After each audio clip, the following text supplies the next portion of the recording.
저는 아이가 둘 있는 주부입니다. 여기 사연들을 듣다 보니 저도 분노해서 글을 쓰게 되었어요. 저는 잘 다니던 회사를 아이가 태어나고 얼마 뒤 그만두게 되었어요. 회사를 그만두고 싶지 않았었는데 제가 회사를 다니면 육아를 같이 해야 하잖아요. 남편이 그 부분을 엄청 싫어했어요. 아이를 낳고 회사에 복귀하게 되어서 베이비시터를 고용했어요. 제가 퇴근이 늦어져서 가끔 남편 혼자 애를 봐야 하는 날이면 아주 난리가 났어요. 일하고 있는 저에게 전화를 한 100번은 한 것 같아요. 그렇다고 제가 자주 그런 것도 아니고 한 달에 2에서 3번인데 그걸 이해하지 못했어요. 제가 정말 화가 나는 것은 남편은 맨날 회식이다, 야근이다 하면서 항상 집에 늦게 들어왔다는 겁니다. 아니 같이 일을 하는데 도대체 왜 그리도 눈치를 보고 살았는지 지금 생각해봐도 참 바보같이 살았네요. 그렇게 한 달에 2에서 3번씩 집에 일찍 들어와서 애를 보는 날이면 남편은 시어머니에게 전화를 해서는 하소연을 했어요. 애 보느라 힘들어 죽겠다. 엄마가 와서 봐달라고요. 그러면 시어머니는 또 집으로 달려와서는 애를 봐주셨어요. 그리고는 퇴근해서 들어오는 저에게 폭풍 잔소리를 하셨어요. 퇴근해서는 쉬어야 하는데 이렇게 일을 부려먹으니 우리 아들 삐쩍 마른 거 봐라. 여자가 되어서 빨리빨리 퇴근을 해야지 뭐 하냐고요. 그러면 남편은 시어머니 뒤에 숨어서 엄마 말이 맞다며 역시 우리 엄마밖에 없다고 맞장구를 치고 있었어요. 그런 두 모자를 보고 있자니 정말 우라통이 터졌어요. 그렇게 두 모자는 저에게 퇴사를 강요했어요. 이러다 남편뿐만 아니라 시어머니, 당신까지 병이 나겠다고요. 두 모자의 성화에 저는 회사를 그만두었습니다. 이 부분은 정말 두고두고 후회가 되었어요. 회사를 그만두고 육아와 살림을 시작했는데 남편은 정말 쓰레기였어요. 정말 손 하나 까딱하지 않았어요. 말끝마다 집안일은 네 일이잖아. 왜 나한테 그래? 라고 말을 했어요. 저는 무슨 녹음기를 틀어놓은 줄 알았어요. 아이 이유식 준비를 하는데 아이가 울어서 잠깐 아이 좀 봐줘라고 말을 하면 아이씨, 아이 보는 일은 네 일이잖아. 왜 나한테 그래? 정말 이랬어요. 제 아이이기도 하지만 남편 아이이기도 하잖아요. 그런데 어떻게 이럴 수가 있는지 이해가 되지 않더라고요. 남편은 아이를 제대로 안아본 게 언제인지 기억도 안 날 거예요. 그런데 주부들이라면 다들 아실 거예요. 정말 일이 끝도 없어요. 아이 보고 빨래하고 설거지하고 밥하고 하루가 부족할 정도인데 남편은 항상 저를 무시하며 네가 집에서 하는 일이 뭔데? 라고 말을 했어요. 하지만 저는 그냥 참으려고 노력했어요. 아이가 웬만큼 크면 다시 일자리를 찾을 생각으로 참았는데 덜컥 둘째가 생긴 거예요. 물론 기쁜 일이기는 했지만 눈물부터 났어요. 아이 둘을 혼자 돌볼 생각에 무섭기까지 했던 것 같아요. 독박 육아가 너무 힘들었기 때문에 기쁘지도 않더라고요. 남편은 둘째를 가졌다는 저에게 첫마디가 너는 여자가 왜 그렇게 조심성이 없냐? 친구 와이프들 보면 알아서 피임 잘하던데 그런 것 하나 제대로 못하냐? 였어요. 제가 안 된다고 그렇게 말렸는데 지가 그래놓고 뭐 이런 인간이 다 있나 싶더라고요. 아무튼 생각 자체가 틀려먹은 인간이었죠. 그렇게 둘째가 태어나고도 저의 독박 육아는 계속되었어요. 정말 2배로 힘들었던 것 같아요. 육아도 육아인데 수시로 불러대는 시어머니 때문에 더 힘들었어요. 시어머니는 가까이 산다는 이유로 저를 수시로 불러댔어요. 집에서 하루 종일 놀면서 뭐 하냐고요? 집에서 놀다니요? 정말 하루가 어떻게 가는지도 모르겠는데요. 제가 바빠서 못 간다고 하면 아들도 아니고 계집애 둘 보는 게 뭐가 힘드니? 나는 아들 낳아서 혼자 다 키우고 시어머니 시중도 다 들었다라고 저를 비난했어요. 하지만 문제를 일으키고 싶지 않았던 저는 그냥 참았어요. 저만 참으면 다 되는 줄 알았거든요. 그런데 어느 날 남편이 저를 분노하게 만들었어요. 제 인내심에 한계가 있다는 것을 깨닫게 해줬어요. 밤늦게 집에 들어왔는데 술이 꽐라 가대어 문을 열고 들어왔어요. 그런 것이 하루 이틀이 아니어서 그냥 나가보지도 않았는데 그런데 그날은 혼자가 아니었어요. 여자 목소리가 들렸어요. 이런 미친놈이 어디 있나요? 한밤중에 술이 머리 꼭대기까지 취해서 여자를 집까지 데리고 온 거예요. 그것도 술집 여자를요.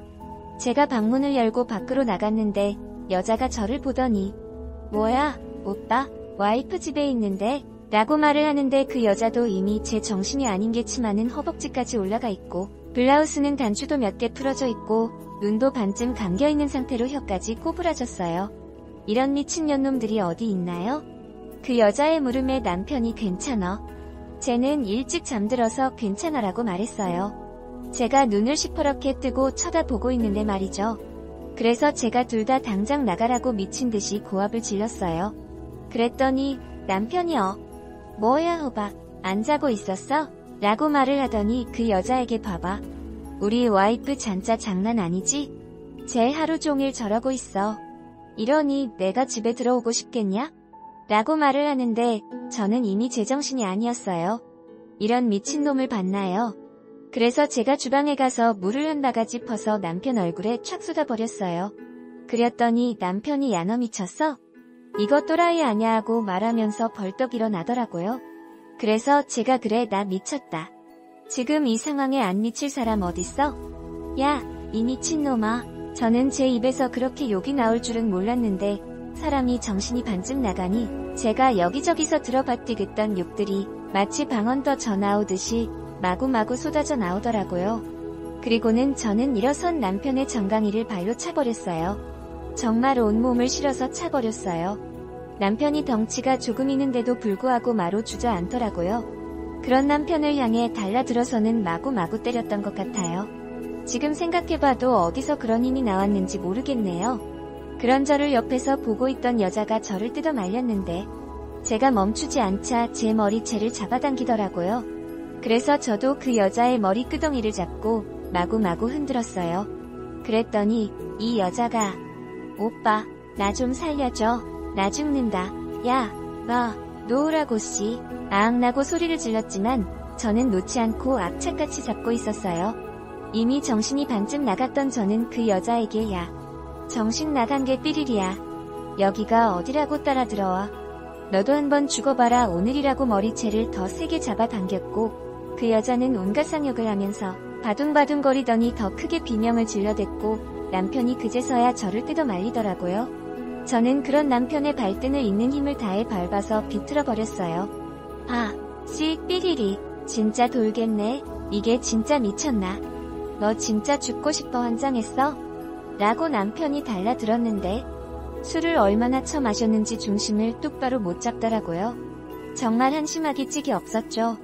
그렇게 술을 처먹었으니 집에 술집 여자까지 끌고 들어왔겠죠.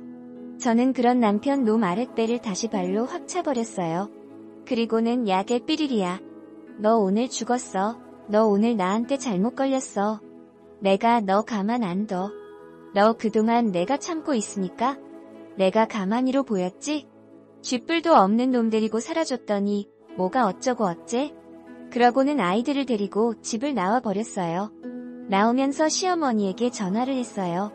당시 아들 다 죽어가니까 가서 보라고요. 저는 그렇게 한밤중에 택시를 타고 저희 친정으로 갔는데 친정 부모님이 놀라서 어쩔 줄을 모르더라고요. 그도 그럴 것이 제 머리는 산발이 되어 있었죠. 옷은 반쯤 늘어나 있었죠. 저희 엄마가 누가 그랬냐고 눈물을 흘리시는데 그제서야 저도 눈물이 나더라고요. 저는 그렇게 친정에서 오랜만에 잠을 푹 잔 것 같아요. 엄마가 아이들을 다 봐주셨거든요. 아침에 일어났는데 엄마가 아침에 따뜻한 밥에 국을 정성껏 준비해 놓았더라고요. 순간 또 눈물이 비 오듯이 쏟아지는데 제가 왜 그동안 그러고 살았는지 그렇게 미련할 수가 없었네요. 아침 식사 후 저에게 이야기를 다 들은 아빠는 조용히 시어머니에게 전화를 했어요. 그리고는 그 집 우리 딸 명의로 되어 있으니까 당장 아들 데리고 나가라고요. 그리고 차도 우리 딸 거니까 차키 집에 두고 몸만 나가라고요. 시어머니가 무슨 말을 하는 것이냐며 우리가 왜 나가야 하냐고 했나 본데 저희 아빠가 조용히 말씀하셨어요. 법대로 하기 전에 빨리 나가시죠. 그리고는 잠시 후 남편 놈이 저희 친정으로 달려왔어요. 저희 아버지에게 잘못했다고 한 번만 용서해 달라고 싹싹 빌었는데 저희 아버지가 조용히 이래서 수준 맞는 사람끼리 살아야 해.